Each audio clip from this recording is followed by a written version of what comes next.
Ju përshëndes. Shumë kursant e kanë kursin e patentës me frikë dhe mendojnë që duhet një punë shumë e madhe për të mësuar dhe për të marrë dhe për të arritur në përfundimin që të jenë të sigurt në fund ditës në rrugë. Të njohim gjithë sinjalistikat rrugore dhe gjithë normat e sjelljes në rrugë. Duhet dinë gjithë kursantët që afërsisht në provimin e lezë drejtimit duhet të mësojmë mbi 600 tabela dhe sinjalistika rrugore. Duket si nuk e madh, por nëse ne i grupojmë këto informacione, atëherë do ta kemi shumë më të lehtë. Çfarë do të thotë i grupojmë? I grupojmë do të thotë që ne duhet të jemi të qartë që sinjalet flasin edhe me forma edhe me ngjyra. Sot do ju flas pikërisht për format e sinjaleve. Sinjalet ndahen fillimisht në dy grupe shumë të mëdha: sinjale vertikale dhe sinjale horizontale. Sinjalet vertikale janë sinjalet në këmbë dhe sinjalet horizontale janë vijat e bardha në tokë. Sinjalet vertikale ndahen në tre grupe të rëndësishme. Grupi i parë janë sinjalet e rrezikut.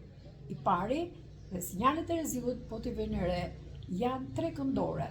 Janë sinjale të cilat paralajmërojnë rrezik dhe që norma kryesore e sjelljes për një rrezik është që duhet të ulim shpejtësinë. Grupi i dytë i madh i sinjaleve janë sinjale vertikale urdhëruese. Sinjalet vertikale urdhëruese janë rrethore blu ose rrethore të kuqe. Rrethoret blu janë sinjale vertikale urdhëruese të detyrimit dhe rrethoret e kuqe janë sinjalet vertikale urdhëruese të ndalimit. Dhe grupi i tretë i sinjaleve vertikale janë pikërisht sinjalet treguese.